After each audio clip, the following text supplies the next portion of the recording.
Walgreens is now closing in Boston in a predominantly black and Latino neighborhood. And tonight, neighbors who rely on that pharmacy are furious. The store shelves are empty and the signs are up, alerting customers that this Roxbury Walgreens will be closed for good at the end of the month. It's sparking concern and outrage from residents who rely on the Warren Street drugstore in this predominantly black neighborhood.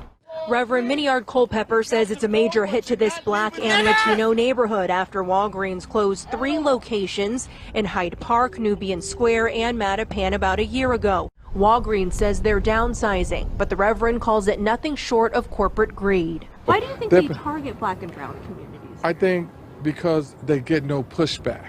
This group says they'll continue to rally until Walgreens changes their mind. Well, the wokesters are back at it again with their crying and complaining, their war cries of racism, all because companies, private-owned companies, are deciding to close up shop and leave these degenerate-ass ghetto areas where there ain't nothing but criminality.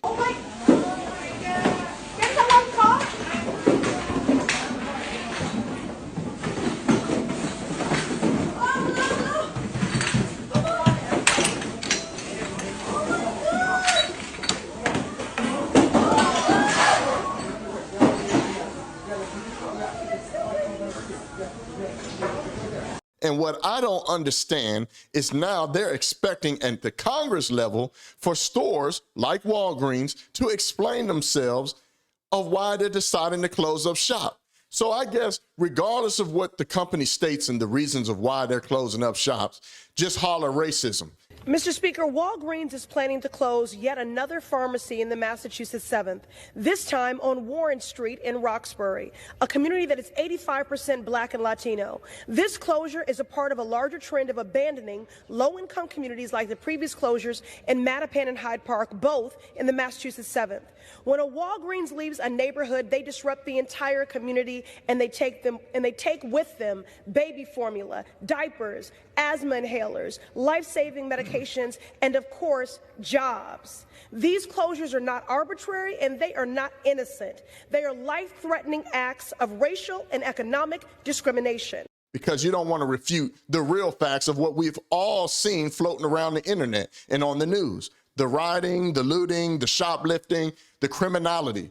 When are people going to wake up and stop voting for the Democrats and their policies? This is not a coincidence. It's all over all Democratic-ran cities and states. This same criminality, these same Democratic policies that cater to criminals. Whenever you catch and release criminals, whenever you, it's not a felony or it's just a slap on the wrist if they steal up to damn near $2,000 worth of goods out of a store, robbing people. It don't matter if you're a public figure, they robbing you.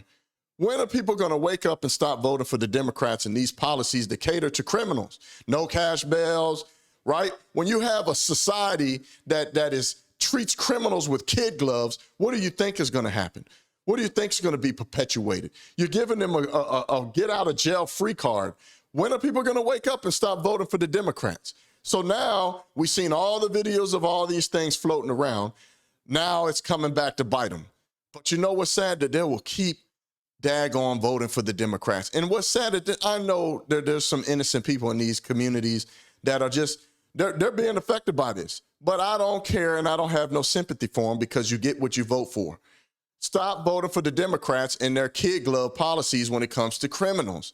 Stop voting for them. As you see, their policies and what they do don't work. Their ideology and the way that they think, it doesn't work.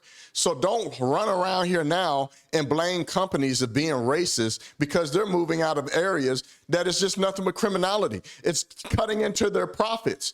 They have to go off of what is best for their shareholders and what's best for their employees. Why would they continue to put their staff and employees and shareholders' money at risk for all in the name of diversity, equity, and inclusion, all in the name of treating criminals with kid gloves? No, they're going to close up shop.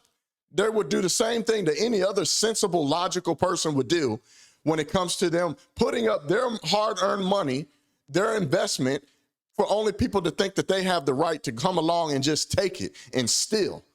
So now we see these videos like this floating around. reason people in Oakland are seriously struggling is because there's no jobs. There's no way to get money, to make money, to pay bills. Everything that come here closes down. Dunkin' Donuts came to Oakland. Dunkin' Donuts shut down. Can't make it no more. We have the Starbucks right here. Starbucks gone, closed down, leaving Oakland.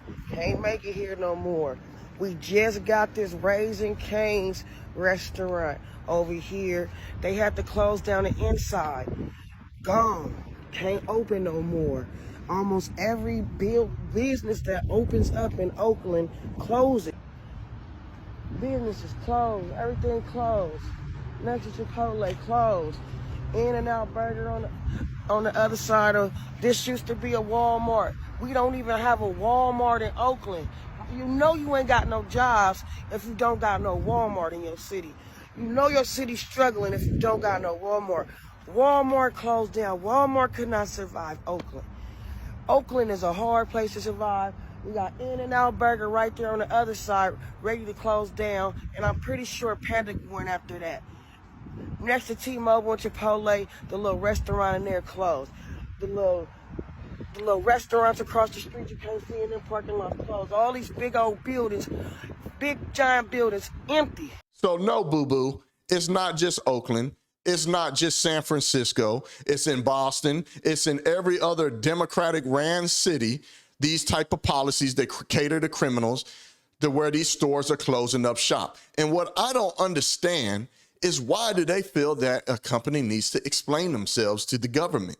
These are private-owned companies. These are the same people that advocate for private-owned companies to be able to silence and censor people. These are the same people who say, oh, well, they're a private-owned company. They can censor and ban and throttle or do whatever they want because that's their company and that's their platform. But yet these are the same people with this idiot ideology, this wokeism, that now holler and cry racism when a store decides to close up shop because they're tired of being robbed. I mean, you can't make this shit up, man. Please, somebody make it make sense. I want to know what you guys' thoughts are on this. Do you think that these fools will continue to keep voting for the Democrats? Do you think that these fools will finally figure out that treating criminals with kid gloves and having Democratic criminal catering policies don't work? I don't know. I want to know what your thoughts are. If you're new to the channel, thank you for watching it this far. For those that have been supporting me, liking, commenting, and sharing, thank you so much. Make sure you hit that subscribe button and that notification bell so that you get notified every time I put out some more mean tweet commentary. And y'all know what it is. It's your boy Craig Long 45. You can't make this shit up. I'm out. Peace. Yeah, wait. Your old